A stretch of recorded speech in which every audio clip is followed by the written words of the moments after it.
रंग तर आहेत की नाही, तर त्या रंगांचं महत्व काय हे सांगा. म्हणजे रंग जर नसतील तर कधी डोक्यात आलंय? या जगामध्ये जर, या दुनियेमध्ये, या सृष्टीमध्ये जर रंग नसते तर काय झालं असतं? काय झालं असतं? सगळीकडे आपल्याला ब्लॅक किंवा अंधार दिसला असता. म्हणजे आपल्या डोळ्याला जी चेतना असते की नाही रंगांची, ती जर नसती तर रंग नसते. म्हणजे बघा, रंगांचं महत्व आपल्या आयुष्यामध्ये किती आहे. एखादी वस्तू ओळखण्यासाठी, एखादी वस्तू पाहण्यासाठी आपल्याला रंग खूप आवश्यक आहे. रंगहीन जीवन जे असतं ना, एखाद्या जो अंध व्यक्ती असतो त्याला विचार, कारण की त्याच्या जीवनामध्ये रंग नाही, त्याला काहीही दिसत नाही. अंध व्यक्तीला आपण म्हणतो की नाही, म्हणजे रंग इतके महत्वाचे आहेत विचार करा.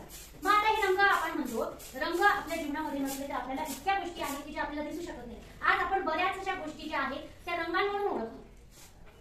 रंग आपल्यासाठी खूप महत्वपूर्ण आहे. अगदी प्रत्येक रंग, कोणत्या वस्तूला कोणता रंग आहे. आपण जर असं म्हटलं तर, टोमॅटो जर म्हटलं तर तुम्ही बरोबर कोणता रंग सांगतात? लाल रंग सांगतो, हो की नाही. किंवा झाडं जे असते, झाडांची पानं कोणत्या रंगांची असतात? हिरवा रंग. हा, आपण आकाशाचा किंवा पाण्याचा रंग कोणता सांगतो? निळा सांगतो, हो की नाही. म्हणजे प्रत्येक रंग हा आपल्याला वैशिष्ट्यपूर्ण त्याच्यातून दिसून येत असतो, त्याचं महत्व आपण जाणून घेत असतो.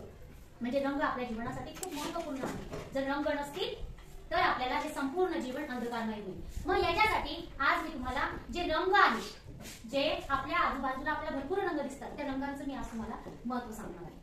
बघा, प्रत्येक रंगांचं असं विशेष असं एक महत्व आहे. परंतु तत्पूर्वी रंग आपल्याला कसे दिसतात हेही महत्वाचं आहे. म्हणजे एखाद्या वस्तूवरचा आपल्याला रंग दिसतोय तर तो रंग कशामुळे दिसतोय? तर या आपल्या डोळ्यांची जी रचना असते की नाही, या डोळ्यांच्या रचनेमध्ये एक शंकूसारखा पेशी असतात, शंकूच्या आकाराच्या. आणि या शंकूच्या आकाराच्या पेशी ज्या असतात ना, त्या लाल, पिवळ्या आणि निळ्या रंगाच्या असतात. ज्या वेळेला एखाद्या गोष्टीवर प्रकाश पडतो, सूर्याचा प्रकाश एखाद्या गोष्टीवरती पडतो, तर तो त्या वस्तूवरची चेतना आपल्या डोळ्यांना जाणवते. आणि जी चेतना ज्या रंगातून जाणवते, ती चेतना आपल्याला जेव्हा जाणवते त्या वेळेला आपल्याला त्या रंगाचं ज्ञान होतं. तो रंग कोणता आहे हे आपल्याला त्या समोरच्या वस्तूवर पडणाऱ्या प्रकाशाच्या चेतनेतून जातो. म्हणजे आपल्या डोळ्यांची जर रचना तशी नसती, आपल्या डोळ्यांमध्ये जर रंग नसते तर आपल्याला या सृष्टीतले रंग दिसले असते का? नाही. आपल्या डोळ्यांमध्ये जर तशा पेशी नसतात तर आपल्याला रंग दिसले असते का?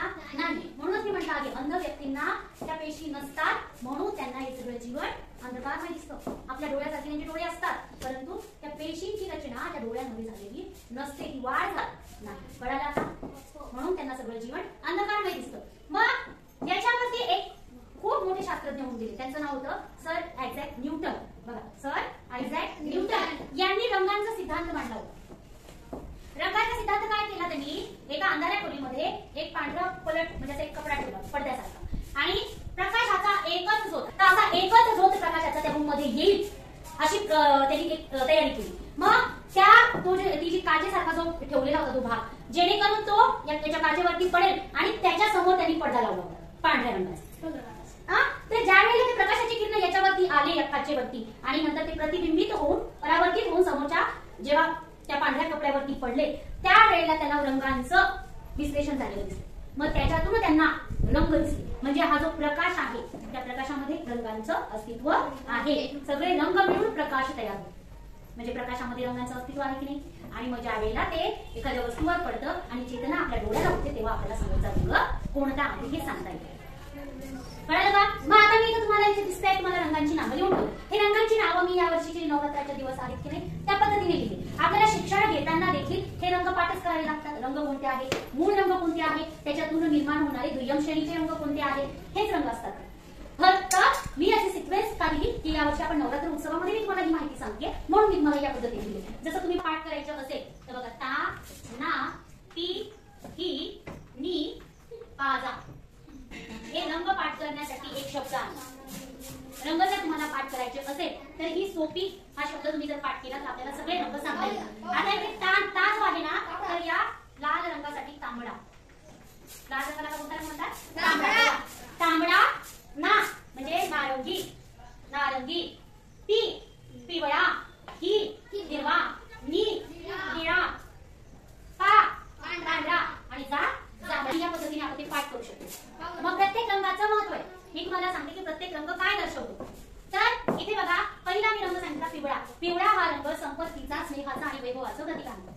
म्हणजे एखादी गोष्ट जर संपन्न दाखवायची असेल तर आपण तिथे पिवळ्या रंगाचा वापर करू शकतो. एखादी आपल्याला वैभवशाली वस्तू दाखवायची असेल, जसं काही राजाचा मुकुट कसा असतो वैभवशाली ना, मग त्याचा रंग कसा दिसतोय पिवळसर. आपण नको सोनेरी रंग, तर हा पिवळा रंग संपत्तीचं प्रतीक आहे, वैभवाचं प्रतीक आहे. त्याच्यानंतर हिरवा, हिरवा हा समृद्धी वाढ, त्याच्यानंतर प्रकृतीचं त्याचबरोबरची सृष्टी आहे की नाही त्याचं ते प्रतीक आहे. आता करडा रंग हा एखाद्या गोष्टीची सुरुवात करायची असेल, नवीन सुरुवात, त्याचबरोबर विकास दर्शवण्यासाठी करडा रंग वापरला जातो, राखाडी रंग वापरला जातो, म्हणजे तो करडा रंग.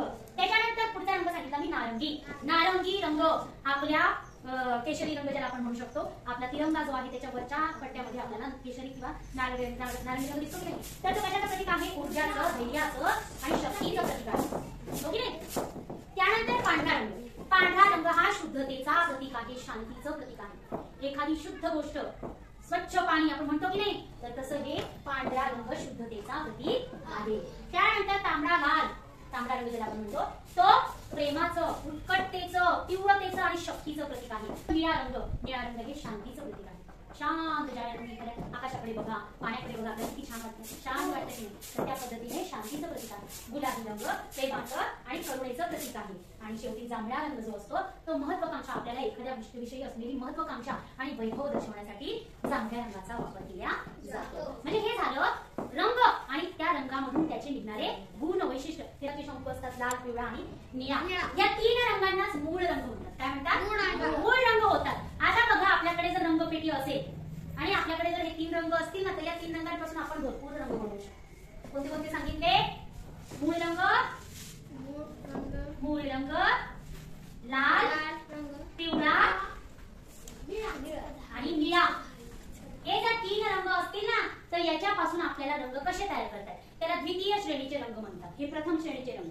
मग द्वितीय श्रेणीचे रंग कोणते, तर बघा, लाल मध्ये जर आपण पिवळा मिक्स केला ना समप्रमाणामध्ये, जितका लाल रंग घेतला तितकाच जर पिवळा रंग घेतला ना, तर त्याच्यातून बनतो नारंगी. कोणता बनतो, नारंगी. त्याला तुम्ही केशरी रंग पण म्हणतात, ओके. त्यानंतर पिवळ्यामध्ये जर निळा मिक्स केला ना बाळांनो, तर बनतो हिरवा रंग. कोणता, हिरवा. फक्त हे प्रमाण सारखं पाहिजे, म्हणजे जेवढा तुम्ही लाल रंग पिवळा रंग घेतात तेवढाच निळा रंग घ्यायचा आणि तो कालवायचा. तो कालवल्यानंतर तुम्हाला जो रंग मिळेल तो हिरवा असेल. आणि राहिलेला लाल आणि निळा याच्यामधून जो रंग तयार होतो तो होतो जांभळा. कोणता होतो, पर्पल कलर म्हणतात तुम्ही इंग्रजीमध्ये त्याला, ओके नाही. जांभळा रंग, व्हायलेट रंग, तिने द्वितीय श्रेणीचे रंग तयार होतात. आणि मग हे म्हणजे रंगांचं विश्लेषण जर केलं तर हे रंग आपल्याला त्याच्यामधून दिसतात. कळालं का. अशा पद्धतीने रंगांचं महत्व आहे. रंग हे आपल्या जीवनासाठी खूप आवश्यक आहे. रंग नसतील तर आपलं संपूर्ण जीवन अंधकारमय होऊन जाईल. कळालं. फक्त रंगांचं महत्व तुम्ही लिहून घ्या.